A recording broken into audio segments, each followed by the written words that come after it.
Esqueço a paz e a paisagem, a amada fica na chuva, viajo no lado esquerdo. Oh, musa, caras de bichos habitam mil rostos, são cicatrizes, feridas, fantasmas, farsas, recusas. Ora me deito e o leito, remorso e dúvida. Ora me deito e o leito, remorso e dúvida.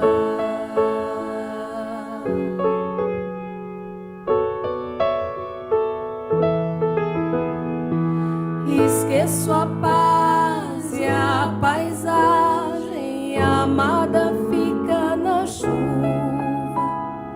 viajo no lado esquerdo. Oh, musa, caras de bichos habitam mil rostos, são cicatrizes, feridas, fantasmas, farsas, recusas. Ora me deito e o leito, remorso e dúvida.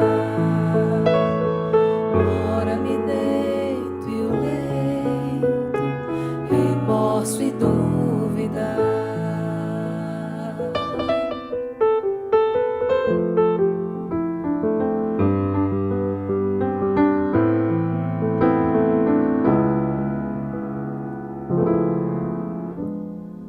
Ora me deito e o leito, remorso e dúvida. Ora me deito e o leito, remorso e dúvida.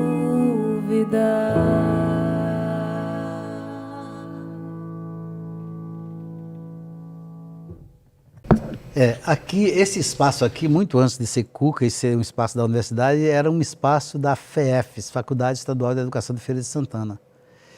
Eu comecei estudando aqui, em 1974, fiz vestibular, comecei a estudar aqui. E não havia esse espaço construído, é claro, havia o prédio, a gente estudava aqui, no lado aí, nessa parte de cima aí. E eu me lembro que a gente estudou aqui de 74 a 75, que na época tinha licenciatura curta e licenciatura plena. Aí a gente começou aqui e terminou a licenciatura curta no primeiro semestre na UFES. Eu sou fundador da UFES como estudante, porque eu comecei aqui e terminei a licenciatura curta lá, depois abandonei o curso e algum tempo depois voltei e fiz a plena. Fiz a licenciatura plena. De modo que eu sou fundador da Universidade Estadual de Feira de Santana como aluno. Mas esse espaço aqui é um espaço muito caro, mesmo porque antes de eu vir estudar aqui no vestibular, aqui funcionava uma coisa chamada Centro de Estudos do Menor de Feira de Santana. Eu tinha o quê? 18 anos, 17 para 18 anos, e esse Centro de Estudos do Menor de Feira de Santana fazia um trabalho de integração, o objetivo era fazer um trabalho de integração do menor na sua comunidade. Era um trabalho de voluntários. A gente fazia isso nos bairros, não ganhava nada, era só um trabalho de voluntário. Só uma coordenadora, que era uma assistente social, teve duas no começo, depois teve uma chamada Dulce Maria Burgos. Dulce, inclusive, é prima de Gal Costa. Ela trabalhou com a gente aqui, uma pessoa espetacular. Trabalhou com a gente, somente ela ganhava com coisa. E todos nós fazíamos, inclusive o presidente era voluntário, o vice-presidente. Eu, inclusive, cheguei a ser presidente, vice-presidente do Centro de Estudos do Menor de Feira de Santana, diretor do Clube da Cultura, que era um trabalho que a gente fazia no Tomba com alunos, numa escola pública estadual. E a gente fazia esses trabalhos na comunidade, várias comunidades aqui em Feira, inclusive em alguns distritos. e participei intensamente disso aqui nesse espaço. Então, esse espaço eu já tenho uma memória afetiva antes mesmo de eu entrar na faculdade. Depois eu entrei na FEFES, Faculdade Estadual de Educação, que depois passou a ser. E quando a gente estudou aqui, eu e Antônio Gabriel, que participa também da revista Era, e que foi meu colega, é professor da UFES hoje também, na área de literatura, professor de literatura portuguesa, a gente, num ano, o Gabriel foi presidente do diretório acadêmico e eu vice. No outro ano eu fui presidente, ele vice. E nesse período a gente já começou a desenvolver aqui, tinha um pátio aqui em cima, aqui mais ou menos onde se prolongando até lá, junto do prédio, descendo aqui até o palco aí, a arena aí fora, e a gente era coberto, se jogava até futebol de salão embaixo, era de cimento, e nesse espaço a gente, nos fins de semana, à noite, a gente fazia atividades culturais do diretório, atividades com flauta doce, de teatro, uma série de atividades a gente fazia aqui no diretório acadêmico. A gente já fazia essa atividade cultural aqui, foi uma coisa importante. Inclusive esse diretório colaborou em 2 números da revista Era, não financiou a revista Era toda, porque o diretório não tinha muito dinheiro, mas deu uma colaboraçãozinha para 2 números da revista Era. Isso está registrado inclusive na revista, o agradecimento e tudo. Então esse espaço aqui é um espaço muito caro, porque depois virou o Cuca, né? Aliás, inclusive antes da faculdade, aqui tinha uma escola de música, né? Uma escola de música, e estudei aqui, comecei estudando música aqui, estudei um semestre de violão, mas depois passei para a flauta doce, que é o que eu toco como amador até hoje, mas a flauta doce eu passei em casa sozinho, mas eu estudei um semestre de violão aqui com uma professora importante de Salvador, Di Cajueiro, uma grande professora de violão, que todo mundo admirava. E então esse espaço aqui, para mim, é um dos espaços sagrados da cultura feirense, e depois com a construção do Cuca, que deu um impulso muito grande à cultura em Feira de Santana, a partir da gestão de Zé Carlos Barreto, como reitor, foi muito importante, né? Então o Cuca, para mim, é um dos poucos espaços sagrados da cultura feirense para mim. O outro é o MAC, ali ao lado da Biblioteca Municipal, que para mim é um espaço também muito sagrado. Nós já lançamos lá muitos números da revista Era, fizemos lançamento de vários livros e de várias outras coisas de outras pessoas. Aquele espaço para mim ali é um espaço espetacular. Inclusive tem, na minha biografia, muito antes de eu estar no mundo cultural, eu estudava no Colégio Municipal, era pós-adolescente, e eu me lembro que um dia a gente saía, a gente saía do Colégio Municipal, virava e entrava no museu para ver o museu, né? Para ver as coisas, os quadros, as coisas que já me fascinavam desde novo. Aí, eu me lembro que um dia eu entrei lá, e lá tinha uma cama de couro, na qual constava que Dom Pedro tinha deitado lá. Tinha dormido naquela cama, em algum lugar, por isso ela estava no museu. Quando ele passou por aqui uma vez, quando ele inaugurou a Ponte do Rio Branco, um negócio desse. Teria dormido naquela cama, por isso ela era objeto de museu. Aí um dia eu saí com meus colegas e disse, vou deitar naquela cama. Cheguei lá e deitei na cama. Aí Antônia, depois ficou minha amiga, Antônia, que era funcionária, me botou para fora e me suspendeu por 30 dias, porque eu passava lá constantemente. Eu fui suspenso por 30 dias. Mas eu acho que foi uma boa coisa que eu fiz até hoje, dormir na cama de Dom Pedro, porque não é só ele que pode dormir naquela cama, não. Primeiro porque eu acho que eu era vocacionado para isso, eu gostava, eu sempre gostei. Desde novo, eu já dominava a gramática toda. Desde o ginásio eu já era fascinado por gramática. Eu sou também professor de língua portuguesa. Antes de ser professor de literatura, eu era professor de língua portuguesa. E claro que eu não iria para a área de linguística, porque aí fica muito especializado em linguística e isso mata a inspiração, para mim, no meu caso, né?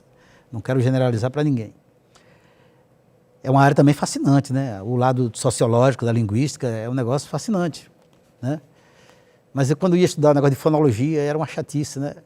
Aí eu quero dizer, mas e a musicalidade? Sim, mas aquilo ali estava cheio de regra, cheio de coisa, era um horror para assimilar aquilo, né? Mas eu fui para a área de literatura porque eu sempre gostei de linguagem, sempre fui fascinado pela linguagem. Quando eu entrei no curso de letras, eu já escrevia um poema ou outro, crônicas, do meu jeitão, né? Sem nenhuma... ainda novo, e também na época aqui só tinha 3 opções, estudos sociais, matemática, se eu não me engano, e letras. Então, essa era a única opção que eu tinha. Eu não tinha condições de ir para Salvador, porque em 74 eu não tinha condição nenhuma de ir para Salvador. ou para outro lugar. Então nem pensei em outra possibilidade, mas como essa era uma possibilidade muito plausível para mim, eu sempre gostei dessa área, tanto é que continuei depois na área de letras, fiz concurso na UFS para entrar no departamento de educação, para ensinar estágio, metodologia e prática de ensino em língua portuguesa. Mas depois pedi a transferência do trabalho, mas terminei me transferindo para letras, fiz mestrado em teoria da literatura, fiz doutorado também nessa mesma área, que era a minha área. Então eu fui fazer o curso de letras, não só porque era a única opção que eu tinha aqui, como porque caiu bem para mim, né? Eu sempre gostei dessa área. Agora, com todos os cuidados, né? Porque um professor, quem escreve, eu já escrevia, claro, quem escreve literatura e estuda a teoria da literatura, tem que tomar cuidado, para não começar a ser guiado pela teoria da literatura. A teoria da literatura tem que nascer em cima das obras literárias, e não o contrário. É claro que uma coisa alimenta a outra, mas de tal modo que não domine, que uma não domine a outra, né? Eu digo dentro da mente do criador, né? Agora cada caso é um caso, né? Você pega Otávio Paz, que é o mexicano que ganhou o Prêmio Nobel de Literatura, mas ele é um grande teórico da literatura, né? E inspirado, cheio de poesia na sua teoria, uma poesia que não obscurece a teoria, mas alimenta essa teoria, engrandece essa teoria, de modo que eu acho que ele é mais poético nos ensaios, muito mais poético nos ensaios, sem deixar de ser teórico, do que nos poemas. Os poemas dele, para mim, são mais racionais. É uma coisa que eu não sei se os leitores dele concordam comigo, mas eu tenho, inclusive, em espanhol, mas sou um grande admirador de Otávio Paz, e gosto muito da poesia que há nos textos teóricos dele. Não, através da poesia é que eu consigo chegar a me realizando mais, né? A poesia responde mais pela vocação e pelo fato também de eu ter aprofundado na poesia e ter desenvolvido o domínio dos recursos, né? Porque você tem a inspiração, mas você tem que dominar os recursos para fazer jus à sua inspiração. Eu acho que quanto mais talentoso é um autor, seja lá de que linguagem artística for, mais ele tem que se empenhar para não ficar devendo ao dom que lhe foi dado, ou ao dom com o qual ele nasceu. Senão você fica em defasagem em relação a você mesmo. Isso dá um prejuízo espiritual, porque você fica meio frustrado, e dá um prejuízo para a humanidade, vamos dizer assim, né? Porque você nasceu para cumprir, cada um de nós nasceu para cumprir o seu destino e fazer valer o seu dom. Eu acho que o grande erro de um ser humano é prejudicar os outros deliberadamente e não fazer valer o seu dom, que é prejudicar a si também. Não digo deliberadamente, porque na maioria das vezes isso se dá de forma inconsciente. Mas se você tem consciência de que tem um dom e de que a vida, mesmo sendo passageira, ela só vai fazer sentido mais ou menos pleno para você realizando esse dom, e que você vai viver ser um frustrado e um sofredor se você não realiza seu dom, eu acho que quem tem consciência disso não tem direito de não perseguir isso. Como eu tenho muita consciência disso desde cedo, eu cuido disso. É claro, se você perguntar se eu tenho débitos em relação a mim mesmo, tenho muitos, mas eu cuido muito da parte que eu acho fundamental, e mesmo com as dispersões e os acontecimentos da vida, estou sempre muito ligado nisso e nunca perdi a noção de que isso me deixa acordado para saber que não posso me enganar com as ilusões que enganam a gente o tempo todo. Não me deixo seduzir pelas ilusões grosseiras. Eu fui talvez fundador como estudante, né? Fundador como estudante. Eu criei lá com o Antônio Brasileiro o Núcleo de Criação Literária, né? Criamos esse núcleo lá. Na verdade, eu mesmo nunca quis essa parte burocrática de dirigir departamento. Apenas uma vez por 6 meses ou um ano dirigi um curso de pós-graduação, mas que não me obrigava a ir para aquelas reuniões chatas lá nos altos escalões. Coordenei projetos como Universidade para Todos, Proforma, essas coisas, mas sempre tinha alguém me assessorando ali para fazer os relatórios, porque eu mesmo não tinha muito saco de fazer. Mas eu gostava mais da parte viva do processo, né? Então, os projetos que eu coordenei foram projetos o menos burocráticos possível. Eu ia sempre no sentido de colaborar para que alguma coisa ajudasse a funcionar. Assim como sou, por exemplo, da comissão organizadora da Feira do Livro, né? Sou da comissão organizadora, a maior parte dos escritores sou eu que convido, organizo a oficina de criação literária, todo ano trago o grande escritor, aqui da região, nossa, aqui morava em Feira de Santana, mas que mora no Rio há muitos anos, o Luiz Pimentel, para fazer uma oficina de criação literária aqui. Ele faz a oficina, o pessoal manda os textos para ele depois, ele corrige, manda para mim, eu sento com os autores e todo ano a gente publica um livrinho, mais um trabalho de edição que eu faço. Não falei tudo, falei apenas uma parte, entendeu? A gente aí prepara o livrinho da oficina do ano anterior e dá uma oficina esse ano, e aí todo ano a gente faz, a gente publica esse livrinho chamado Prosa e Verso, que é o resultado da oficina de criação literária. E dessa oficina que Pimentel dá e que eu assessoro, já surgiram também alguns escritores que estão aí atuando atualmente no cenário da literatura feirense e baiana, como amigos e como participantes desse movimento, como eixos desse movimento que a gente tem feito em Feira de Santana há décadas. Essa coleção Olho d'Água, na década de 1980, Colbert Martins, pai, era o prefeito aqui de Feira de Santana, prefeito de oposição. E eu e Cristóvão Aguiar, que é também escritor e é jornalista aqui em Feira de Santana, a gente foi, não sei como foi que a gente conseguiu, a gente foi convidado, alguma coisa assim, para compor a assessoria de imprensa de Colbert. Eu digo, mas eu não vou dar assessoria política nenhuma. Eu digo, mas chegando lá a gente pode fazer alguma coisa na área de cultura. Eu me lembro até que ele queria que a gente fizesse uns artigos para publicar na Veja e tal, a gente enrolou o tempo todo e não fez. Mas a gente queria fazer um trabalho de cultura, mas também não teve abertura, porque Feira de Santana sempre foi muito fechada para isso. Quando Colbert saiu, não sei se foi se candidatou a deputado alguma coisa, Zé Raimundo Azevedo assumiu a prefeitura. E aí eu consegui me deslocar para a Secretaria de Turismo, com Luciano Cunha, que se eu não me engano, que é irmão de Yara Cunha, que foi reitora da UFES também. E lá então a gente eu criei essa coleção Olho d'Água, um trabalho cultural, com uma capa única de Juracy. E aí eu cheguei a publicar 5 livros, era mimeografado, entendeu? Era Planzo, um professor que tinha aqui, que fazia isso. 5 livros, um de Nildeci de Miranda, um de Cremildo Souza, um de Trasíbulo Henrique Pardo Casas, um de Jorge Magalhães e um de Hélio Porto.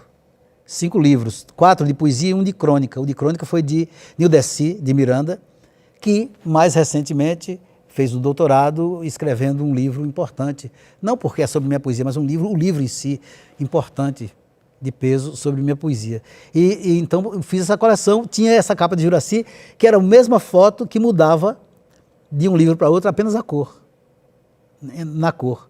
Entendeu? E aí publicamos 5 livros. Aí acabou, eu saí da prefeitura, a coleção ficou aí.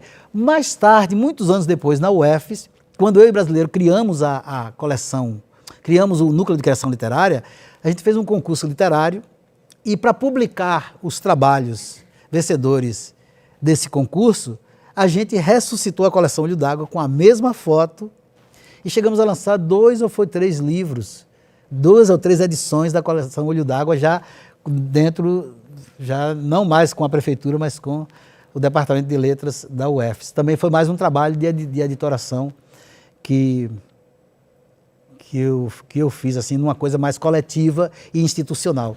Afora isso, foram inúmeros trabalhos assim, colaborando com o autor de forma avulsa. Sim, então, Brasileiro, ele veio de Salvador, né, já era conhecido lá, tinha fundado a revista Serial, uma revista de poesia importante de Salvador, a revista de contos chamada Cordel, que deu a origem ao nome da editora dele, Edições Cordel. E ele já era muito conhecido, veio para a Feira de Santana ensinar no colégio estadual. Diz ele que saiu de Salvador, porque estava muito, para não enlouquecer lá, porque a coisa estava muito complicada. Ele tinha 27 anos na época, veio para a feira ensinar no colégio estadual, e lá, a gente como aluno dele, ele descobriu que a gente tinha um talento para escrever, e a gente terminou, ele convidou a gente para fundar uma revista. No início a revista era uma revista de contos, até o número 3. Depois a gente saiu, todo mundo mostrou uma vocação poética e se transformou numa revista de poesia. Só que aí a gente começou a se reunir na casa dele e tal, e aí então ele foi essa pessoa fundadora, importante, fundamental, é o eixo central desse movimento. Juracy já era um cara da idade dele, já era conhecido também aqui em Feira de Santana. Depois houve uma atração natural, a gente conheceu o Juracy, e de lá para cá foram muitos trabalhos feitos, não só na área de literatura, mas na área de artes plásticas, intervenções em paredes de escolas, aqui em outros municípios da vizinhança. com um trabalho chamado Movimento Cultural Alternativo, e o movimento se desdobrou em várias linguagens artísticas. E Juracy era um dos eixos, né? Criou revistas com brasileiros separadas, documentos. A gente viajava para Monte Santo. Juracy tinha um projeto chamado Projeto Terra, importante, que foi exposto na Bienal de São Paulo, na Bienal de Veneza, na Itália, que tornou ele contribuiu para tornar ele esse grande nome nacional que ele é. E a gente viajava, às vezes, para Monte Santo e para aquela região em que ele desenvolvia esse projeto, para Canudos. Então a gente tinha esse entrosamento como amigo e também no mundo cultural. A maior parte dos meus livros ou quase todos, capa de Juracy Dória. Tem um com capa de brasileiro, outro com capa minha também. Outros que ganhou prêmios fora, assim, de outras editoras, mas o que foi feito aqui, quase todos com capa de Juracy, né? Então Juracy é meu... E atualmente ele faz isso com George Lima, que é um artista plástico, um artista visual aqui de Feira de Santana, que é também um amigo, e eles dois sempre fazem juntos as capas dos meus livros atualmente, e de outras edições, como desse prosa e verso da criação literária, eles estão sempre fazendo isso juntos. De modo que essa ligação é uma ligação profunda, de amizade e também de parceria no movimento cultural de Feira de Santana dos últimos quase 50 anos. Na verdade, 50 anos.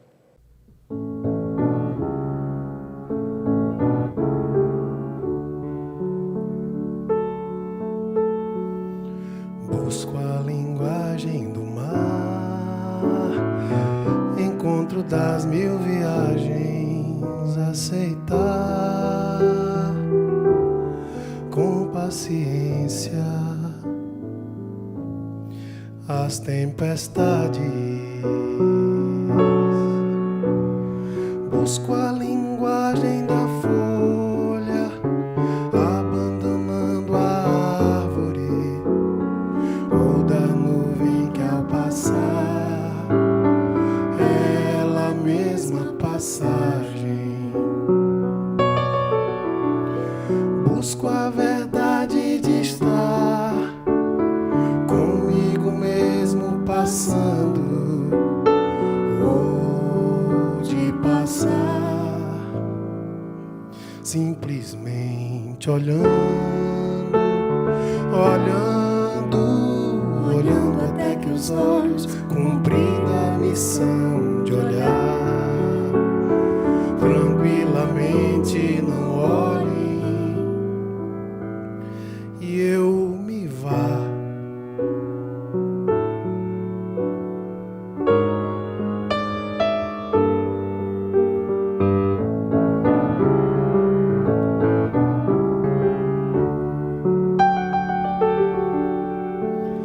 Busco a verdade de estar comigo mesmo passando, ou de passar, simplesmente olhando até que os olhos cumprindo a missão de olhar tranquilamente, não olhem e eu me vá, eu me vá, eu me vá, eu me vá.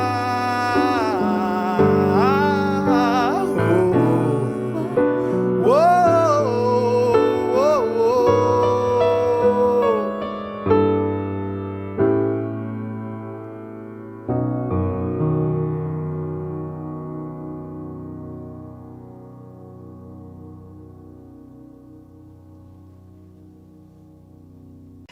Não sei, esse contínuo, esse texto que eu chamei de conto, né, que ele pode ser até...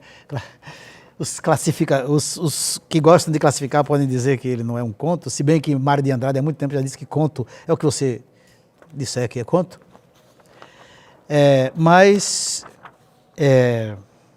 Eu não sei, eu acho que esse texto parece que ele fala daquele outro que é muito diferente de você, né? E que é diferente talvez por barreiras intransponíveis, né? A gente está sempre querendo criar um canal entre a gente e o outro. Mas a gente não pode se esquecer da grande frase de Sartre, Jean-Paul Sartre, o grande filósofo existencialista francês. Ele disse: o inferno são os outros. E eu acho que isso tem uma dose de verdadeiro. Eu acho que o inferno são os outros, mas os outros é tudo que a gente quer. Inclusive eu complemento dizendo que tem o outro dentro de nós, né? Que também é o nosso inimigo, que é também o nosso inferno, né? Mas a gente tem que, eu acho que o trabalho do sagrado, o trabalho importante é criar pontes para a alteridade, pontes para o outro. Mas às vezes tem uma dimensão do outro que você não pode adentrar. Você chega até um determinado ponto e admite que dali em diante você não pode ir. Até na gente mesmo. Então eu acho que até por respeito à verdade, você tem que admitir que o inferno são os outros, porque o outro é tudo que nos fascina, mas ao mesmo tempo o outro pode nos destruir, né? E existe uma dimensão do outro que nem em mim mesmo é aceitável, né? Mas que eu também não sei como lidar com ela. Então, o inferno são os outros, é bom reconhecer isso para a gente saber até que ponto a gente pode ir no terreno do outro por precaução e também por respeito ao espaço do outro. E tem diferenças que são inconciliáveis, tem diferenças que são insuperáveis, porque tem diferenças que não depende só de você mudar, dependeria também do outro, num acordo, mudar. Se não muda, você tem que respeitar e deixar ele lá. E também manter a devida distância para ele não destruir você. Então, o inferno são os outros, a gente deseja muito isso, há o outro também dentro de nós, a gente também tem o lado sombrio, que é o nosso inferno, mas o inferno também tem seu lado bom. Eu tenho um poema que eu digitei recentemente, que eu li para uns amigos, e eles disseram: rapaz, se você for publicar esse poema, as mulheres vão resistir contra ele. Eu digo: não. É um poeminha de 3 versos. Eu digo: não. Posso dizer o poema aqui, né? O poema é assim, eu não estou lembrado do título agora não, o poema é assim: o paraíso me quer, eu desisto, o inferno é mulher. O poema foi esse. E eu não acho que seja uma afronta às mulheres, não, de jeito nenhum, né? Talvez seja um elogio de certa dimensão do inferno, assim como a gente faria crítica a certa dimensão estereotipada do paraíso, né? Eu não vejo por que isso ser uma coisa assim, não. Eu achei que foi um achado, inclusive porque mulher soa como melhor, né? E fica essa coisa, o inferno que é melhor, o inferno ou o céu, né? Principalmente se o inferno é mulher. Eu achei que foi uma coisa, eu achei que foi um achado, e não achei que foi uma afronta de jeito nenhum. Mas, se as mulheres acharem, eu peço desculpa, mas gostei do poema e vou mantê-lo. Se eu tivesse 1/100º da sabedoria de Buda, eu ficaria calado. Existem no Oriente perguntas que não são para serem respondidas. Essa coisa de acreditar, o próprio verbo acreditar já diz, né? Tem uma frase teológica famosa que é: creio porque é absurdo. Né? O que a gente deduz, então, que se fosse razoável, eu não precisaria crer. Né? Isso é uma frase teológica famosa. Creio porque é absurdo. Agora, o absurdo existe. Aliás, o que os existencialistas dizem, como Sartre, como Camus, Albert Camus, o grande escritor de língua francesa, o absurdo é o que é. A vida é completamente absurda. Né? Só que eu, por achar plausível racionalmente que pode ou não pode existir vida depois da morte, isso não resolve o problema. Eu dizer, eu acho que há, ou acho que não há, não resolve. Talvez eu dê uma limitação para mim, talvez eu crie uma referência para eu me conformar com isso, mas isso não esgota absolutamente o assunto. Né? De modo que eu estou com aquela frase que diz que a vida não é um mistério, um problema para ser decifrado, mas é um mistério a ser vivido. Agora, Eu acho que a gente tem que se preocupar com a vida aqui. Porque se existe vida após a morte, ela vai ser uma continuação melhor ou pior do que a vida que a gente vive aqui. E se a gente não tem acesso a ela, e isso nos é vedado antes de morrer, então eu acho que a gente tem que trabalhar mais a nossa presença aqui. É claro que não devemos fechar a porta para isso, porque você pode receber sinais que você não sabe se é do além de lá ou se é do além daqui. Né? Porque a transcendência pode se dar em níveis os mais diversos. A transcendência pode se dar do homem para o homem mesmo. Né? Aliás, o homem é um animal transcendente.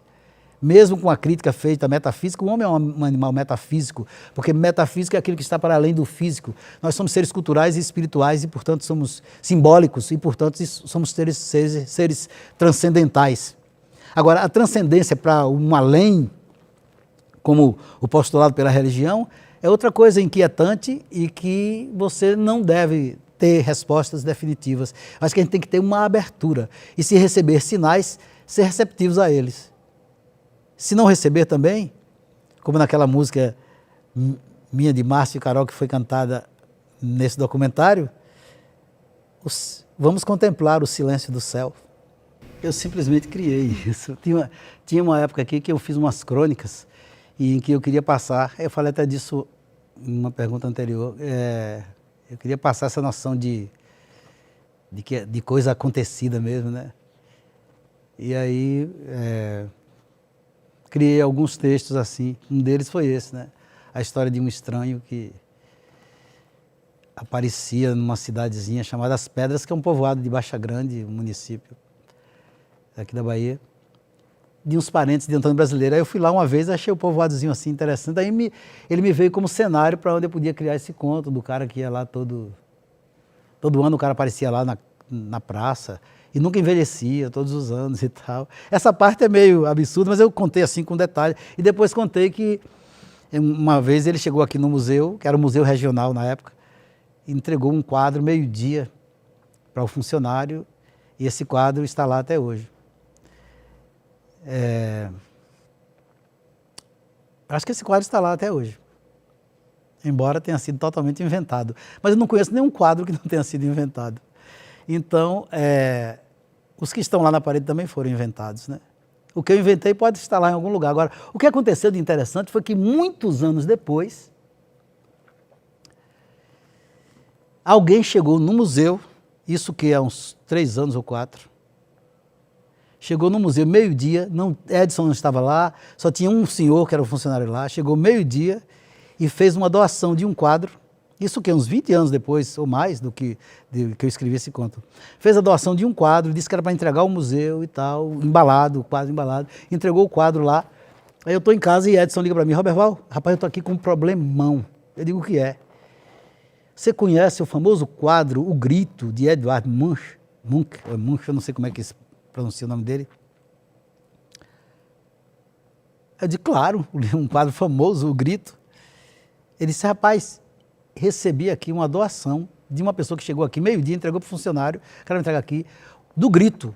E consta que esse quadro foi roubado há um tempo atrás aí, ele não sabia se já tinha sido recuperado ou não.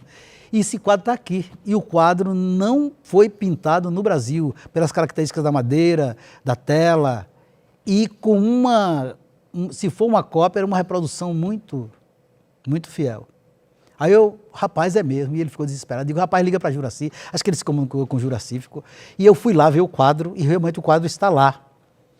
Eu achei uma semelhança muito grande, e esse quadro acho que está lá até hoje, é claro, não é exposto, está guardado, se eu não me engano. Não deve ser o original, né? Mas é uma reprodução muito parecida e de qualidade, com uma madeira que não é, pelas características, segundo eles que entendem, foi feito na Europa, em algum lugar assim, e o quadro foi entregue aqui. Uma coisa interessante, porque ficou parecido com a história que eu contei. Então, se alguém me perguntar, eu digo: o quadro está lá, e é famoso. Na verdade, eu sou de Antônio Cardoso porque nasci no interior do município de Antônio Cardoso. Mas não sou de Antônio Cardoso. Na prática, biograficamente, eu sou de Feira de Santana. Porque eu nasci num município que era, assim, fronteira com Ipecaetá, Antônio Cardoso e Feira de Santana. Mas minha ligação sempre foi com Bonfim de Feira, que é um distrito de Feira de Santana, e com Feira de Santana. De modo que, biograficamente mesmo, eu sou feirense. Só em termos de registro de local, registro, vamos dizer assim, burocrático, sei lá, é que eu sou de Antônio Cardoso. Na verdade, se eu desde o início tivesse colocado que sou de Feira de Santana, não por nenhuma rejeição a Antônio Cardoso, porque eu só conheci a sede de Antônio Cardoso depois de adulto. E só fui lá umas 3 ou 4 vezes na minha vida. Não conheço ninguém lá. Então, a minha relação com Feira de Santana é que é a relação existencial e biográfica e com o município de Feira. Então, na verdade, eu sou feirense. Essa história da alma penada, né? Que me parece ser uma coisa não só típica do Nordeste, né? Mas parece que isso é um símbolo universal. Eu lembro da música que Caetano canta em Fina Estampa, né? Cucurucucu, paloma, né? Que era a paloma, a pomba era a alma da amada que morreu. Então isso é uma coisa que está no imaginário universal. Me parece ser um símbolo universal, que tem a ver com as aparições, né? Que, acreditando ou não, elas existem, né? Tem até a frase famosa do "Eu não creio em fantasma, pero que los hay", em castelhano, né, em espanhol, para mostrar que isso é uma imagem arquetípica universal, né? Que eu não sei se é uma projeção da mente da gente ou se realmente aparece. Eu acho que pode ser as duas coisas, no fundo eu acho que pode ser as duas coisas, né? Jung, a respeito dos discos voadores, ele, já que é uma coisa correlata, ele tem um livro que ele fala assim, que as pessoas realmente veem discos voadores, mas que necessariamente os discos voadores não têm que existir. Ele fala que nós vivemos numa época fragmentada, né? E que um disco voador com a forma esférica, ele é um símbolo de perfeição. A esfera, o círculo, é um símbolo de perfeição, porque não tem nenhum ponto interrompido, nem deformado. E simboliza, portanto, a perfeição. E nós estamos numa época fragmentária que tem carência da unidade e da perfeição. E como ele fala que isso é uma projeção coletiva, uma projeção do inconsciente coletivo, uma necessidade do inconsciente coletivo, isso pode, como muitas pessoas, consciente e inconscientemente, almejam por essa unidade perdida, mas a unidade sempre foi perdida, mas fragmentária, então as pessoas projetam, e isso chega a ser visto como uma projeção mental. É uma explicação psicanalítica, vamos dizer assim, mas, de qualquer maneira, eu acredito que, o verbo acreditar aí que pode ser isso, mas também eu não acho de maneira nenhuma que possa se esgotar só nisso, né? Eu tenho a impressão de que a alma penada... O Brasil é um fenômeno muito rico em fenômenos espirituais desse tipo, né? Talvez seja um dos mais ricos do mundo nesse sentido. E tivemos grandes espíritas aqui, como Chico Xavier, que deram fartas provas disso. Feira de Santana tem um dos maiores espíritas do mundo, uma personalidade, que é Divaldo Franco, né? Uma pessoa admirável e de muita sabedoria. Então, quem somos nós para contestar uma pessoa dessa, né? Que é vocacionada para essa área, que tem sua vida dedicada a essa área e que tem relatos tão sinceros para dar nessa área, né? Então, eu acho que é um campo que a gente deve deixar em aberto, e eu acho que a alma penada não é só um fenômeno cultural local, ela pode ter características locais na sua projeção, na maneira como isso se configura, mas me parece ser um arquétipo universal. O poeta não escolhe o seu vocabulário, na verdade, né? O seu vocabulário fundamental, nuclear. Ele é escolhido por ela. Certas palavras apareceram e aparecem insistentemente na minha poesia, mesmo quando eu as evito, né? Então, teve uma época, agora está menos, né? Em que a palavra, por exemplo, a palavra gago e gagueira aparecia insistentemente na minha obra. Aí eu ficava me perguntando por que isso. Aí depois eu formulei conscientemente, para me dar uma resposta, que certamente não é completa, eu formulei que, apesar de nós estamos na era das comunicações, estarmos na era das comunicações, essa era das comunicações na prática é uma era da gagueira. Nós temos todas as informações à disposição, as pessoas entre elas se comunicam muito e as pessoas pouco se entendem. Então eu acho que nós estamos numa era da gagueira em termos mais profundos falando, né? Foi a justificativa que eu encontrei para... Tem um poema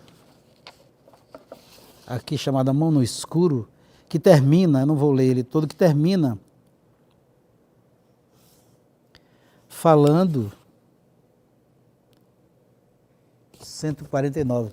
Ele termina falando, a última parte dele, é um poema que tem 7 partes, e a última parte dele fala um pouco, não da gagueira, mas fala disso. Eis, a última parte do poema é assim: eis o século dos trânsitos, das frívolas vozes e todas no ar. 1000 linguagens e nenhuma. No cruzamento de todas as verdades, escreve-se um nome, ilusão. E é aí que fico sem mim, espelho esférico girando, girando, girando. Então, esse aí não fala da gagueira, mas trata dessa questão, né? Então, está tudo aí hoje em dia, mas talvez esse excesso de informação seja tóxico. Apenas com uma gradação de intoxicação mais longa, né? Se a gente passar 5 minutos sem respirar, a gente morre, mas a gente pode passar 5 horas sem comer que não morre. Mas se passar 5 semanas, pode morrer. Mas, então, se a gente passar muito tempo também sem receber estímulo visual, auditivo e tal, a gente também vai morrer. Depende do tempo. Isso é alimentação. E nós estamos muito drogados porque há informações de tudo quanto é tipo que estão nos bombardeando, né? Pelos olhos, pelos ouvidos, pela pele, pela boca, por tudo quanto é lugar. E nós estamos numa época muito intoxicada. Entendeu? Então, eu acho que... intoxicado inclusive pela linguagem mesmo das palavras, né? Eu acho que há uma hiperinflação do discurso, inclusive no produtivismo universitário, né, de origem talvez norte-americana, esse produtivismo horroroso, né, em que 90% dos textos produzidos pelos mestrandos e doutorandos, ainda bem que ficam nas gavetas e ninguém lê. Então existe um produtivismo que a própria academia alimenta e que, não digo que é desnecessário, digo até que é inevitável, mas é inevitável por uma estrutura de mundo e a estrutura educacional também muito deturpada em vários aspectos, na minha maneira de ver. Então, palavras como gagueira, palavras como porco, como mendigo, como mapa. Eu fiz uma vez um levantamento do que eu chamei de vocabulário PDI, isso há uns 8 ou 10 anos. E eu descobri que tem algumas palavras que formam um núcleo central, elas se repetem mais, aí elas formam um núcleo. Depois tem um segundo círculo de palavras que se repetem também, mas se repetem menos. Aí eu fui fazendo isso, fui fazendo para ver, até mesmo para descobrir isso que você me perguntou, quais são as palavras que formam os pilares, qual é o vocabulário que forma o pilar do meu universo poético. E isso terminou sendo uma coisa importante para mim, porque eu terminei fazendo um mapa semântico das áreas de significados que a minha poesia abrange, né? Então tem palavras que são insistentes. Agora não sou eu que as escolho, eu sou escolhido por elas. Agora eu trabalho com elas, né? Eu brigo com elas. É a luta, o Drummond diz, lutar com palavras é a luta mais vã, entanto lutamos, mal nasce amanhã. E é a luta com as palavras, né?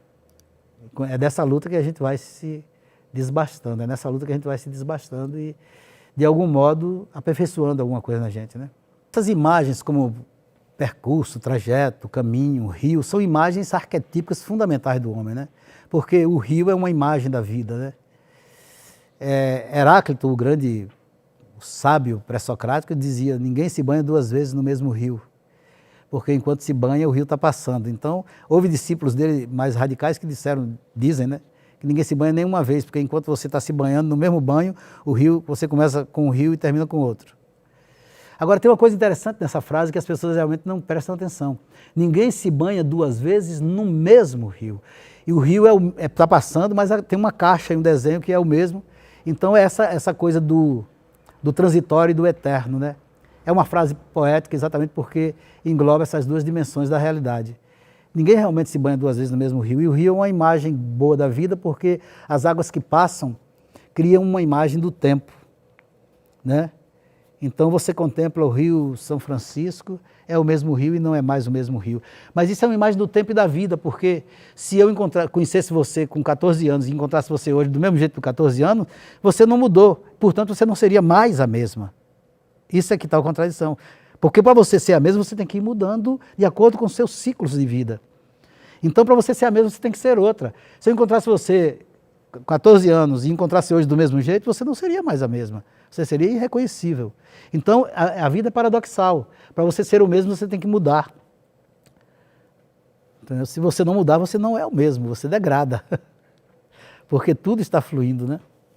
Eu acho que é possível regredir, né? Eu acho que a criança, por exemplo, nasce com uma sabedoria, uma vontade de aprender, uma poeticidade incrível, e depois a sociedade, a começar pela família, a escola, a comunidade, os valores que são impostos vão matando a criança, né? Então, eu gosto muito de criança e gosto de pessoas que preservam a criança dentro de si. O adulto não tem graça nenhuma. Eu mesmo, inclusive como adulto, não tenho graça nenhuma. Mas essa é a nossa condição, não digo isso com desprezo, não. É preciso ter abertura e compaixão, porque uma pessoa que a gente diz não gostaria de estar na pele dela, é uma pessoa que, em certo sentido, é digno também da nossa compreensão, até onde ele não venha nos destruir, porque aí até o nosso bem-estar, até a nossa capacidade de compreender vai ser destruída também, né? Não existe a perfeição, mas a gente se norteia por ela, né? Tudo, no fundo, é incompreensível, é ininteligível, mas a gente busca dar inteligibilidade ao que é possível, né? Por exemplo, eu estava discutindo com os amigos esses dias, dizendo, eu não compreendo como é que uma coisa pode ser finita, mas também não compreendo como é que uma coisa pode ser infinita. Se você perguntar sobre a origem do universo, começou um dia, mas e antes? Você não chega a uma conclusão, né? É finito. Se começou um dia, é finito. Mas como é que uma coisa pode ter começado? Como é que o universo pode ter começado? Mas não ter começado também eu não entendo, né? E talvez tenha sido por isso que Nietzsche disse que o último fundamento é sem fundamento. Ou seja, é um buraco sem fundo. Se você quiser regredir a uma causa de alguma coisa, você vai sempre encontrar uma causa anterior em uma cadeia infinita de causas. Portanto, o último fundamento é sem fundamento. E talvez o primeiro também, que eu não sei o que é que se entende por primeiro. Então, porque o primeiro, nesse caso, se confundiria com o último, talvez. Então, o último fundamento é sem fundamento. A própria lógica que quer fundamentar tudo se assenta em cima de uma coisa absurda, que não tem fundamento nenhum. Então, a gente cria referências, né? A gente cria referências dentro do possível, porque o possível é o que a gente pode vivenciar, mas fica sempre a possibilidade, aquela coisa da gente não saber. A gente fala do nada, mas o nada a que a gente se refere já é alguma coisa. No mínimo seria uma palavra ou um conceito, já é alguma coisa. O nada mesmo é totalmente inacessível. A gente cria uma imagem, para chegar perto do que a gente está intuindo desse limite, a gente diz o nada. Tem um filósofo que escreveu um ensaio sobre o quase nada, que na verdade o que a gente percebe, quando a gente persegue a noção do nada, é a noção do quase nada, porque o nada mesmo é inacessível, né? Isso poderia também remeter à ideia de Deus. Há um pensamento teológico que diz, Deus, para ser Deus, necessariamente teria que não existir, porque se tudo que existe é a obra dele, ele mesmo só estaria na obra dele indiretamente. É um pensamento, não deixa de ser um artifício de pensamento, mas é uma maneira um pensamento que leva a gente ao limite. Então Deus, para ser Deus, teria que não existir. E isso é incompreensível, né? Então Deus seria o acessível e inacessível. Isso não é um trocadilho, isso é um paradoxo. Aristóteles teria dito que Deus é o motor imóvel. Isso é um paradoxo. Porque quando Deus é o motor imóvel, ou então ninguém se banha duas vezes no mesmo rio, que no fundo traz o mesmo significado básico, é um paradoxo. É uma coisa que se contradiz, mas não se contradiz para perder o sentido, se contradiz para dizer mais, para levar a gente àquele limite do pensamento. O paradoxo leva a gente ao limite do pensamento. Então, Deus seria o motor imóvel. Ou, como o outro disse, o não manifesto. Então, mas é do não manifesto que tudo se manifesta. É do imóvel que tudo pode se mover. Então, a gente chega até aí e intui o resto. E essa intuição é um saber sem saber, né? Então, eu acho que a gente trabalha, o máximo que a gente pode chegar com a racionalidade é esse ponto. O resto tem graus de vivência que vão se desenvolvendo e que não são passíveis de ser verbalizados. A poesia é uma forma de dizer o indizível, ou então de tornar visível através de imagens e ritmos, e sensível através de imagens e ritmos, o que não pode ser verbalizado racionalmente. Então é por isso que a arte tem uma importância muito grande, porque ela nos revela o que não, num nível que de outra maneira a gente não teria como ter acesso a essa revelação.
Que faço a rota dos tolos, a cama de cactos, o verso cacofônico, pânico, lapso.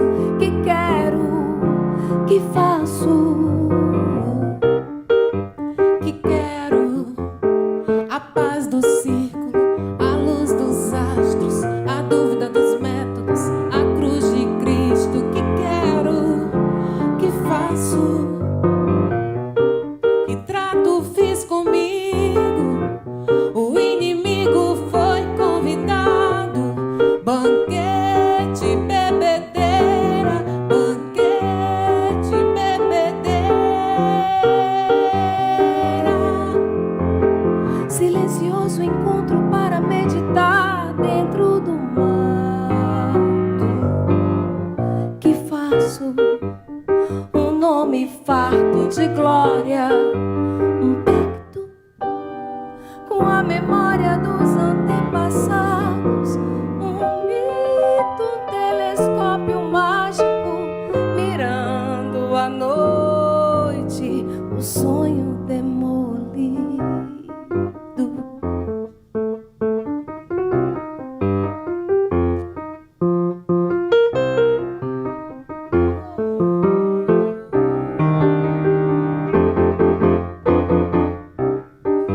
Que faço a rota dos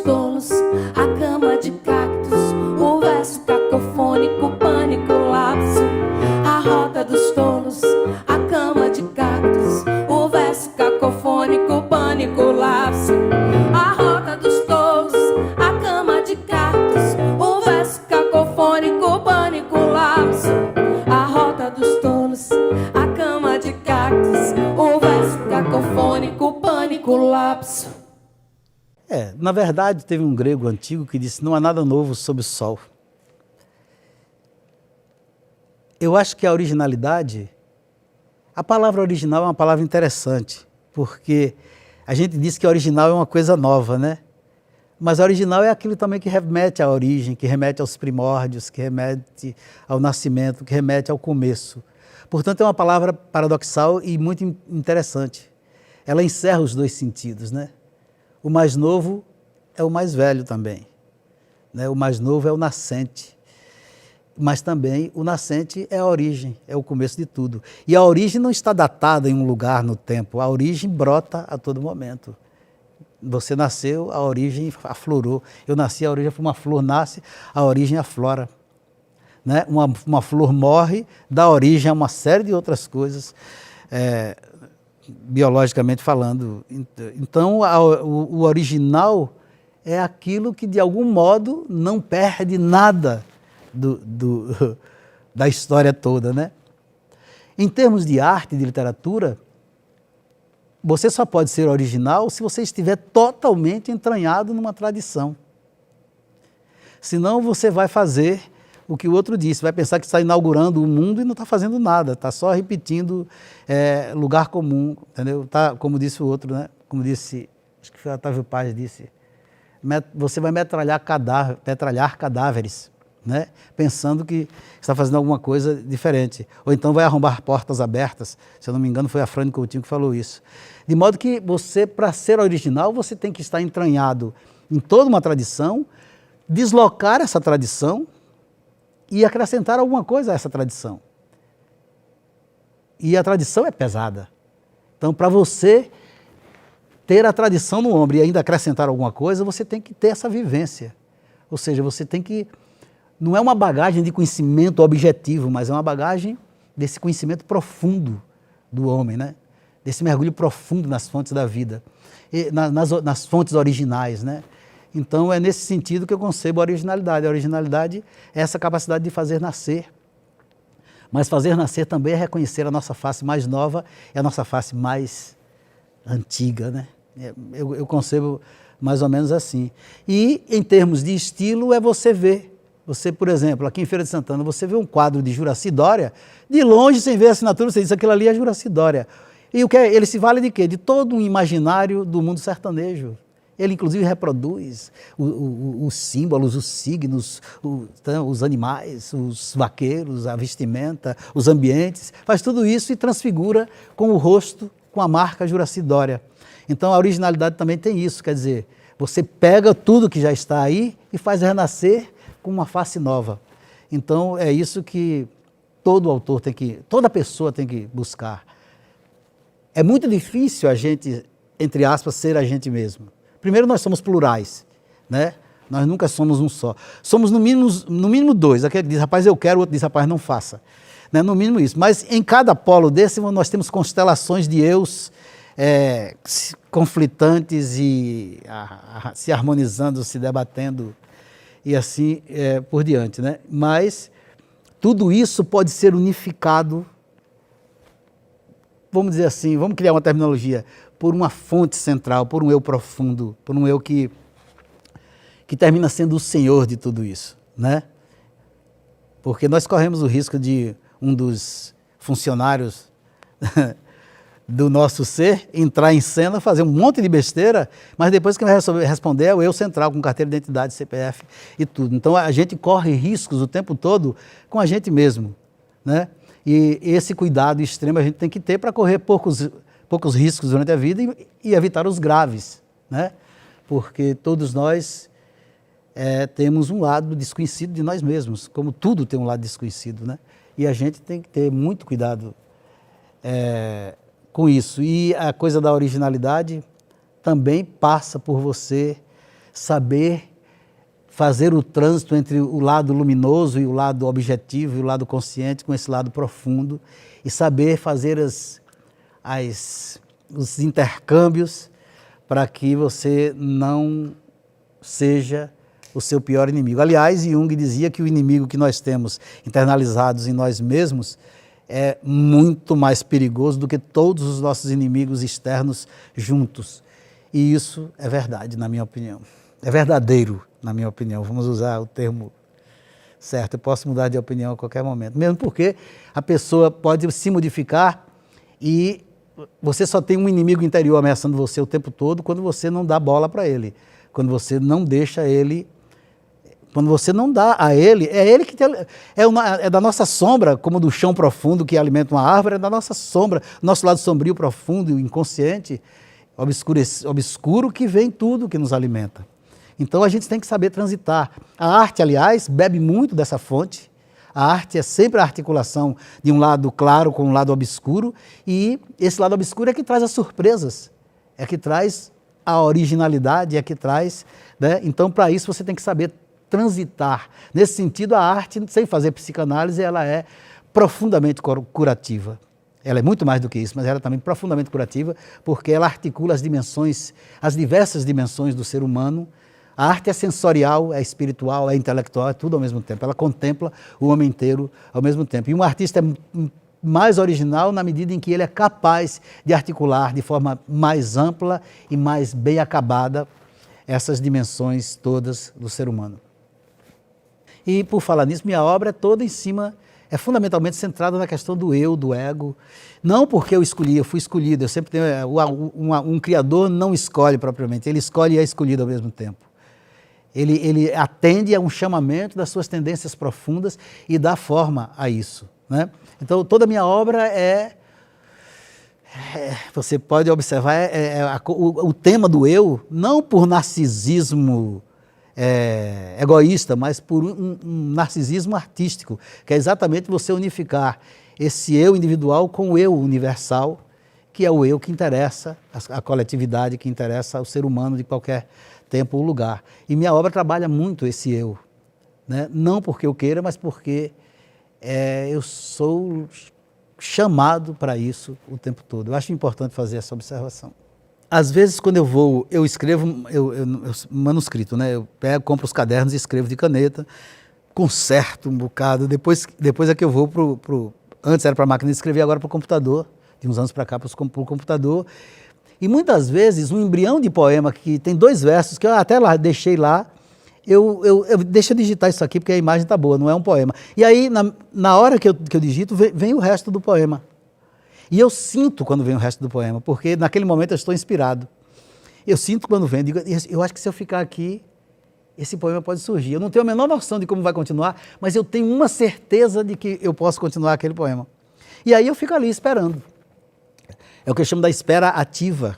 Isso tem a ver com o processo de criação. Aí eu fico esperando. E aí surgem mais 2 ou 3 versos. Aí eu assento, ajeito e fico esperando. Fico torcendo para ninguém abrir a porta do meu escritório na hora, porque eu fico esperando. Aí eu digo, fico esperando. E há uma generosidade do mundo da inspiração, das musas, que se você esperar e tiver paciência, pelo menos no meu caso, o que tiver que vir, vem infalivelmente. Embora eu não tenha a menor certeza de que virá, no momento em que eu estou fazendo, nem o que virá, mas vem. Então, eu sempre costumo dizer, quando alguém me pergunta sobre a criatividade, que é assim. Depois eu até, no momento em que a gente for tratar desse tema, eu vou falar disso, como é que a imagem que eu criei. Então, mas eu não lembro. Então, às vezes, um poema começa... Agora, sobre a inspiração, isso todo eu estou dizendo para dizer que eu tenho certeza de que há a inspiração. Porque há escritores e criadores que dizem, não, você senta, é trabalho o tempo todo, é transpiração o tempo todo. Você pode até ter 90% de transpiração, como se diz, mas os 10% ou 5% de inspiração são fundamentais para você realmente criar uma obra consistente. Eu acho que a inspiração é uma coisa que não é muito definível, mas ela existe e quando a gente experimenta, a gente nem se preocupa muito em definir. Ela existe, ela vem como as estações vêm, vamos dizer assim, né? Mesmo de forma irregular, ela vem. Agora você tem que criar as condições para que a inspiração venha. O que é que eu faço? Eu sento constantemente, não só para ler, que eu ando lendo o tempo todo, mas para escrever. Às vezes eu sento ali, não sai nada, mas eu sento para escrever. Eu fico mantendo a turbina, né, ligada, eu fico me mantendo aceso. Por quê? Porque a inspiração às vezes bate na porta, se você não estiver lá de prontidão esperando, ela diz tchau, vai embora, e você perde simplesmente isso. Isso acontece muito. E já aconteceu comigo às vezes, de eu estar com problemas, resolvendo, ela chegou e aí eu me percebo nervoso, irritado e passo uns dias inconsciente, sem saber. Depois eu descubro que eu estava era inspirado e que estava sendo desencaminhado por uma série de problemas. E aí eu vou escrever e às vezes aí jorra, né? E aí depois vai cessando, depois seca. E depois de um tempo vem novamente. Então, como eu sinto isso de uma forma visceral, não adianta vir com teoria para mim de que não existe inspiração, pelo menos no meu caso eu tenho certeza que existe e que ela é fundamental para a obra que eu criei, para as características da obra que eu criei. Eu não acredito que uma obra sem inspiração possa ser uma obra de arte, né? Como João Cabral de Melo dizia, que era mais mais elaborado. Os artigos, um grande poeta, um magnífico poeta, não em tudo que escreve, né? Como todo mundo, né? Mas no que ele tem de bom, é um grandíssimo poeta. Agora, os textos dele sobre poesia e sobre processo de criação, eu acho lamentavelmente pobres. Porque ele nega isso. E nem ele é isso. Até ele, que é muito elaborado, muito racional, entre aspas, tem um algo mais ali que eu tenho certeza que intuitivamente, pelo menos intuitivamente, ele também reconhecia, né? De modo que a inspiração existe e é fundamental. Sem ela, não se cria nada de importante, eu acho. Eu acho que pode impactar, e pode impactar de forma positiva ou negativa, depende do que você faz com o conhecimento que você tem, né? Eu sempre digo, quando me perguntam, que eu tive uma formação, tive e tenho uma formação esburacada. Nasci num país pobre, no Nordeste brasileiro, na minha casa não tinha, ninguém lia, eu nasci na roça, a gente veio para a feira de Santana, eu tinha 10 anos de idade, mas nunca houve essa coisa do conhecimento dentro da minha família, pela história natural da minha família. E a minha formação foi sempre esburacada. Um bocado de coisa eu não li, outras eu li. Na época que eu devia ter lido umas coisas eu não li, outras... Então ela é esburacada, mas eu agradeço isso. Porque quando uma formação é muito compactada, ela pode não deixar espaço para a criatividade. Ela pode pesar muito sobre você. Ela pode ser toda organizadinha, né? Eu não sei se é verdade, mas disseram que Einstein estudou física por manuais defasados. Não sei se isso é verdade, mas se for verdade, talvez isso tenha contribuído para ele criar a teoria da relatividade. Se ele tivesse um conhecimento muito compactado, talvez ele não encontrasse a brecha para fazer. Então, essa minha formação esburacada, eu tirei proveito dela. Se ela poderia ter me dado algum prejuízo, eu reverti a meu favor. É nessas brechas e nesses buracos, eu entro, vamos dizer assim, sem querer saber. E já colhi muito disso, né? De modo que não sou um inculto, seria uma hipocrisia dizer isso, tenho uma formação cultural relativamente sólida, mas também tem os buracos. E esses buracos têm sido importantes para mim, porque eu arrisco e colho. E talvez se eu tivesse um conhecimento solidificado em certas coisas que eu arrisco, eu não tivesse arriscado, ou então tivesse arriscado, mas tivesse um obstáculo no caminho, né? Então, o conhecimento não é acúmulo de informação. O conhecimento é a capacidade de você assimilar e operacionalizar na hora certa, no momento certo, em diversos âmbitos diferentes, aquilo que você assimilou e que permite que você também produza. Nós não podemos ser sanguessugas do que a humanidade criou, do que as pessoas que se dedicaram criaram. Nós temos que dar uma contribuição, não necessariamente só no mundo do conhecimento, mas na vida. Estamos aqui para dar uma contribuição. Eu acho lamentável que parece que a maioria das pessoas, infelizmente, só se beneficia do que foi criado, mas também essas pessoas pagam, essas pessoas de um modo geral, de um certo modo, são escravizadas. Nós estamos vivendo numa época em que a escravização não vem mais pela força, nem pela chibata, mas vem por muitos outros mecanismos, né, com os quais nós lidamos, né, o tempo todo, com publicidade, com marketing, com tudo isso. E tudo isso, se não houver uma ética por trás, é mecanismo de dominação. E a gente sabe, você é dessa área, sabe perfeitamente como isso pode acontecer. E hoje as armas são outras, os mecanismos são outros, e são mecanismos que criam sujeitos consumidores, dão a eles a sensação de que são autônomos e que sabem escolher, mas quando você vai fazer uma estatística, você vai ver que todo mundo achando que está escolhendo e todo mundo escolhendo a mesma coisa. Então tem alguma coisa complicada nisso aí. De modo que, claro, eu estou fazendo uma coisa assim bem chapada, Mas, de um modo geral, a gente já sabe que estatisticamente isso acontece. A maior parte das pessoas vai em busca daquilo que está veiculado, que tem investimento em cima, que tem... Então, e o pior é que existem equipes especializadas em fazer com que esse sujeito, que você funde um sujeito que tem a sensação de que escolhe e não escolhe. Isso é terrível. Isso, para mim, é escravizar o espírito da pessoa, escravizar a alma, escravizar. Mas não vejo também nada demais nisso, porque eu acho que a classe dominante, em todas as épocas, com os recursos da época, sempre fizeram isso, né? Sobre esse aspecto, eu acho, inclusive, que a humanidade é um projeto que deu errado. Mas isso aí é discussão para outro momento. Eu acho que cada criador tem a maneira como começou as coisas, né? E tem suas manias, vamos dizer assim. Tinha um que escrevia em pé, vestido de uma determinada maneira, outro escreve deitado, outros... talvez seja a maneira que ajude a pessoa lá dentro das ingresilhas dela a encontrar o veio, né? A se situar. Tudo isso são coisas, claro que a própria pessoa pode mudar. Mas eu tentei uma vez escrever uns poemas diretamente no computador. Os poemas estão bem realizados, tudo certinho. Quando eu leio, me dão um tédio, um negócio. Então eu disse, então tem alguma coisa errada, não na mídia em si, mas na minha atitude para ir para ela. Por quê? Porque eu comecei escrevendo no papel, vendo a tinta, fazendo a pressão mecânica com a tinta no papel. Tudo isso cria mecanismos, tudo isso abre caminhos dentro da gente. Tudo isso está codificado, inclusive no cérebro. E isso, sabe, se eu for criar outros mecanismos, talvez eu tenha que abrir outros caminhos para chegar, e talvez chegue alguma coisa, mas talvez não chegue. Então eu prefiro, como eu me dou muito bem escrevendo manuscrito, eu prefiro continuar assim. Não digo que essa é a maneira certa, que a outra é errada, de jeito nenhum. Essa é a maneira que funciona para mim. Eu gosto de ver o papel, eu gosto de riscar, eu me sinto mais presente ali, eu sinto a minha caligrafia, né?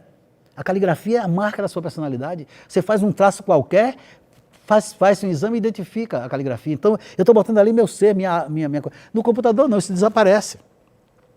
Não estou dizendo que não se crie no computador, mas para mim faria uma grande diferença se eu fosse criar diretamente no computador. Agora, é claro que quando eu estou digitando um poema, eu conserto ali, mas eu já estou com a parte criada anteriormente internalizada. E também, como nós estamos em mudança o tempo todo, aí faz uma ligação ali, deu certo, você continua. Então, não tem preconceito não, eu faço isso porque funciona melhor para mim assim, eu me sinto melhor assim. Eu gostava muito também da máquina de escrever, que também já é uma máquina, né? Mas Antônio Brasileiro até hoje tem uma máquina lá que ele guarda, não usa, mas guarda. Eu podia ter guardado a minha também. Mas para usar mesmo, eu acho que o computador é muito melhor para usar, em todos os sentidos, né? Para você preservar, reproduzir, guardar um arquivo, pega um poema e aí reproduz ele embaixo, modifica ele todo e deixa a primeira versão lá. Isso é uma maravilha em termos de ganho de tempo, né? Agora imagine no tempo em que um Tolstói daquele tinha que escrever Guerra e Paz na caneta a tinta e depois corrigir 3, 4 vezes, sei lá. E é um trabalho hercúleo. E o cara ainda faz uma obra desse tamanho, um monstro.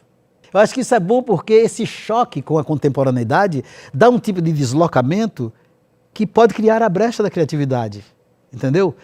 Esse deslocamento faz você ficar no seu mundo e fora dele. Nesse espaço aí acontece alguma coisa diferente. Mesmo porque nós estamos vivendo numa época em que esses espaços foram suprimidos. Nós criamos hoje uma nova dimensão de tempo e espaço em que eu estou aqui. Eu vi um cineasta francês, esqueci o nome dele agora, ele falando assim, e eu também já pensava muito sobre isso, ele diz, hoje você está aqui, sua namorada está em Recife, você está aqui vendo até onde ela está andando. Não existe um espaço para você alimentar a fantasia, alimentar um certo lirismo que se alimentava antes. Isso pode ser um saudosismo, mas isso é uma mudança imensa. É uma mudança imensa. Antes, ela estava lá, eu escrevi uma carta para ela, essa carta levava 15 dias para chegar. Quando a carta chegava lá, ela não sabia mais se eu estou vivo ou como é que eu estou. Quando ela me dava a resposta, eu também não sabia. E nesse intervalo, você criava alguma coisa muito diferente do que acontece hoje, ou em que você acompanha o outro em tempo real. Isso pode ter benefícios, mas também pode ter perdas, certamente. Então, houve uma mudança muito grande. E essa mudança criou uma nova dimensão de tempo e espaço, mas ao mesmo tempo suprimiu uma antiga dimensão de tempo e espaço. E às vezes a gente não percebe isso. E eu acho que quando o cara vai botar na máquina de escrever, de algum modo, ele está recuperando alguma coisa disso, né? A gente tem que, é por isso que eu acho que a gente tem que voltar sempre à natureza. Porque o mundo da gente está se afastando cada vez mais da natureza, porque a tecnologia avança numa velocidade que nenhum de nós tem condições de acompanhar. Mas a gente tem um ponto de referência. Volta para o mato, volta para o jardim, volta para o cosmos, entendeu? E a gente pode sempre se religar a essa origem a qualquer momento, porque a origem pode estar aí a qualquer momento à nossa disposição. Então eu acho que é importante. Eu sou da roça, continuo sendo da roça, vou pelo menos uma vez por semana para a roça, me embrenho dentro dos matos andando, passo 1, 2 horas lá por dentro, né? Tomando cuidado para não pisar numa cobra, porque senão eu fico lá sozinho. Mas eu acho isso fundamental para eu recuperar, para eu voltar sempre ao patamar original todo nosso, que é a natureza. Entendeu? Isso para mim é fundamental. A roça sempre foi uma coisa fundamental para mim. Eu sou muito grato à existência, eu ter nascido na roça e ter vivido até quase 11 anos na roça. Foi uma coisa muito importante para mim. Milhares de poemas não foram publicados e estão todos resolvidos, porque eu me dedico a realizar minha obra, porque eu sei que é a coisa para que eu nasci, fundamentalmente. Né? Claro, eu sou professor, me dediquei tudo a isso, me dedico a tudo que eu faço. Agora, eu sei que eu vou me realizar como ser humano mais com a minha obra. Então, eu dedico milhares e milhares e milhares de horas às minhas obras. Então, meus poemas, eu tenho milhares de poemas lá, todos realizados, mas aqueles que estão dentro de uma família de poemas, que tem alguns que eu considerei, sabe, o coroamento daquela família de poemas, eu fico com aqueles alguns e deixo os outros guardados lá, porque eu acho que eles estão muito bem representados por esses outros mais bem acabados, que culminaram desse processo. Então, eu tenho lá muitos poemas que eu não vou publicar, e que espero que, se minha obra continuar, que não sejam publicados. Mas também não tenho como jogá-los, como queimá-los. Por quê? Porque eles fazem parte da história. Muitos deles eu não publico, mas eles têm imagens que são importantes para mim.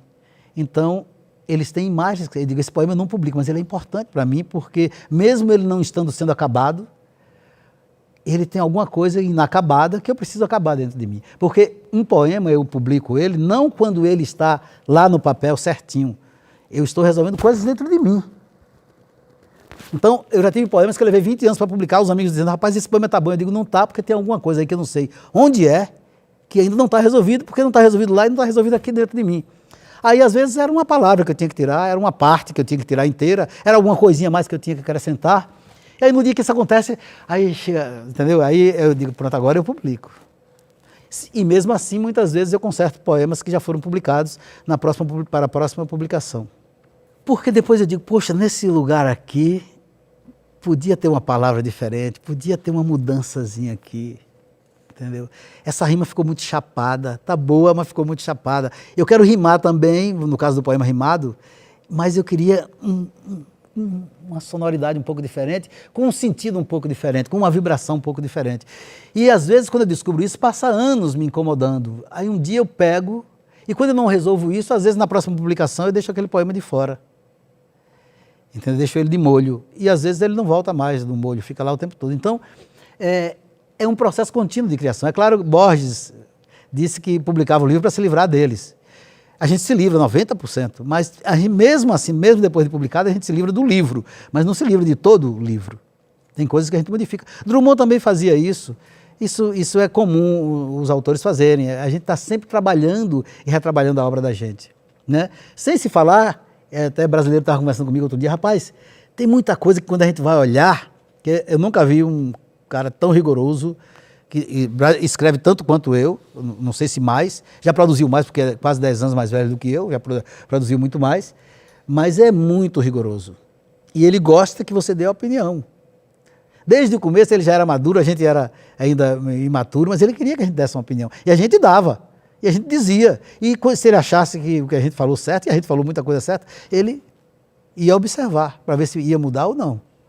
Entendeu? Então, esse trabalho é um trabalho permanente, É um trabalho permanente. Mesmo porque a obra de arte é um artifício.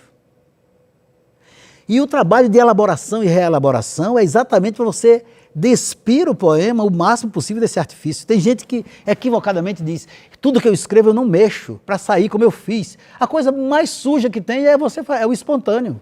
Porque com o espontâneo você traz toda a sujeira da civilização, todos os chavões, os lugares comuns, repete os padrões de hábitos e crenças, os tabus, essa coisa toda. Mas se você tem uma inteligência criadora, uma inteligência poética, que não é só uma inteligência racional, você vai pesar cada palavra. Né? Eu estava falando de Caetano antes, você vê ele cantando, como cada palavra ganha realce na interpretação dele. Ele é uma escola nesse sentido. Então, por quê? Ele está recriando aquela palavra. Né? Então eu olho cada palavra do meu poema, cada que, cada si, para saber se, mesmo o poeminha todo quadradinho, todo ajeitadinho, todo arrumadinho, todo rimadinho, ele é visto com extremo cuidado. Porque às vezes o principal saiu, mas o cara disse assim, saiu o principal, mas agora vamos lapidar. Aqui nessa palavra, tem uma palavra aqui mais bonita que está dentro do mesmo sentido, mas ainda dá uma abrangência, dá uma musicalidade, dá uma beleza. É a questão da forma. A forma é fundamental. Claro, essa dissociação entre conteúdo e forma é artificial, mas na prática existe porque quando você publica um lugar comum, o lugar comum não tem uma forma esvaziada. Você tem que revigorar a linguagem. O poeta, o criador, o escritor, ele tem que revigorar a linguagem. Para revigorar a linguagem, ele tem que ser original, no sentido de que ele injeta vida nascente na linguagem. Ele faz a linguagem renascer novamente. E isso é fundamental, isso em todas as áreas, na sua área, na área de quem está me filmando, do rapaz que está me filmando aí, de todo mundo, né? Então você tem que o tempo todo estar em estado de alerta, em estado de criatividade. E isso é que é fundamental, estar em estado de alerta. A função da arte é nos despertar, mas você tem que fazer a linguagem mais desperta e mais despida do artificial possível. E para isso você tem que usar o artificialismo, que é a lapidação. Mas isso não é contraditório, isso é apenas paradoxal. Mas o paradoxal é a nossa condição humana, né?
Deus.